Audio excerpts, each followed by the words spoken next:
for a guy who has 4 ex-wives, 4 kids, and 4 felonies. And he's not afraid of performing in front of a crowd. Tommy Dupchak!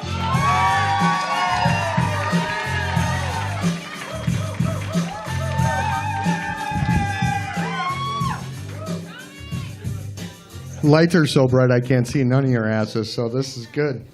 How y'all doing tonight? Cool. Excited to be here. I'm really excited to be here, actually. So, you know what else is exciting? Career changes. Yeah, career changes are exciting. I became a registered nurse. Yeah, I mean, what else do you do after you retire from stripping, right? Yeah, I mean, who wants to see this grinding in their face with a G-string on at 38 years old? Yeah, so I went back to work or school at 35 years old, became a registered nurse in the ER, and as if being a stripper wasn't gay enough for my brothers, I had to convince them that, it was a stable job, good pay, heroic, being a heroic. Who doesn't want to be a hero, right? So the only thing is they didn't tell me I was going to be the minority, okay? Straight white male. Okay, I mean, when I go to work, I work in a 12-hour shift.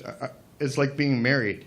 All right, if I was a polygamist, I'd work with 4 wives, 2 exes, and a mistress. I need hazard pay for that shit. Okay.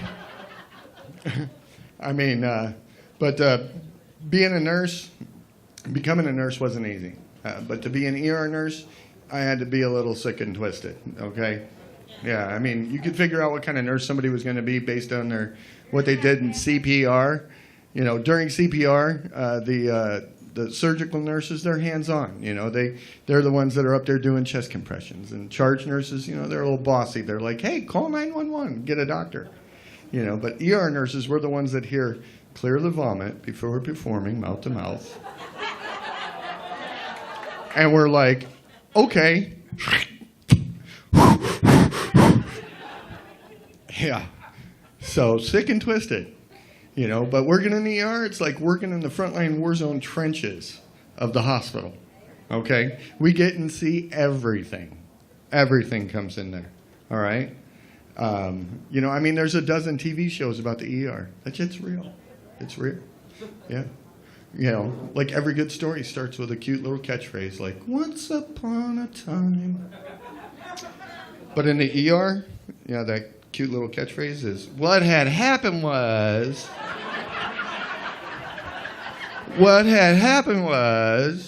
I was sitting at the bus stop reading my Bible waiting to go to Grandma's house, and I'm like, bro, you got 2 bullet holes and a stab wound in your ass. What really happened? I ain't the police. Don't get me confused. Shit. Guys like him turn us into human lie detectors, Like the poor guy that comes in with rectal pain. What had happened was, I was taking a shower and I slipped and fell on my shampoo bottle. I'm like, bro, Tresemme bottle's this fucking big. Seriously. But don't worry, man. You slipped on it upside down. All we gotta do is just unscrew the lid and pull it back out. This son of a bitch looked at me and went, well, what are you going to do about the conditioner bottle? I'm like, what? He's like, I fell twice. I'm like, bitch, please.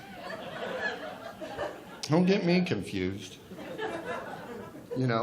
But strange things happen in the ER. Strange things. But you got to remain professional, like, for example, delivering babies in the parking lot.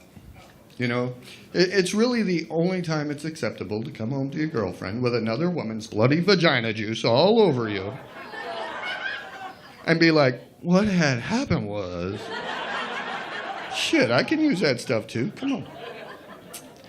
So, but even my elderly patients, bring me some cool stories. Like the night ambulance crew called in a 2-for-1. And I'm like, oh boy, we're going to be doing CPR on 2 people. Yeah, but what had happened was Grandpa Fred got a hold of some Viagra, and about 5-6 hours into it, started getting a little worried. So he thought he'd go down and visit his neighbor Ethel and see if she could help him out.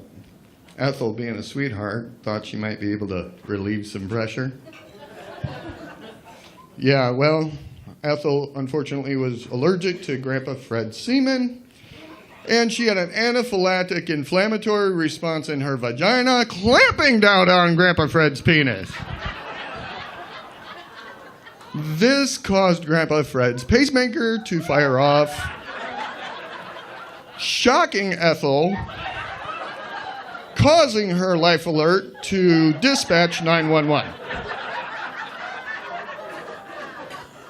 You should have seen the look on the paramedic's face when he rolled Grandma and Grandpa in there doing missionary on his stretcher. And you know I had to mess with him, sick and twisted. I was like, hey, did you check circulation on Fred's penis before you brought him in? Yeah, that boy was so messed up. But seriously, as a male nurse, we get abused, okay? Male nurses get abused because we get pulled into everything, okay? The only people to request female nurses are dirty old men and chicks with itchy coochies, okay? Yeah, I've held more penis than most Vegas prostitutes. Sorry, bro. But anyway, the other thing I learned was that in becoming a nurse is that nurses are freaks. Yep.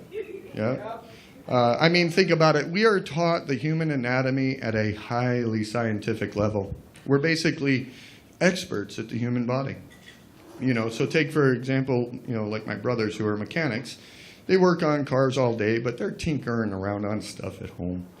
Like twerking a spark plug or playing with their dipstick or boring a crankshaft.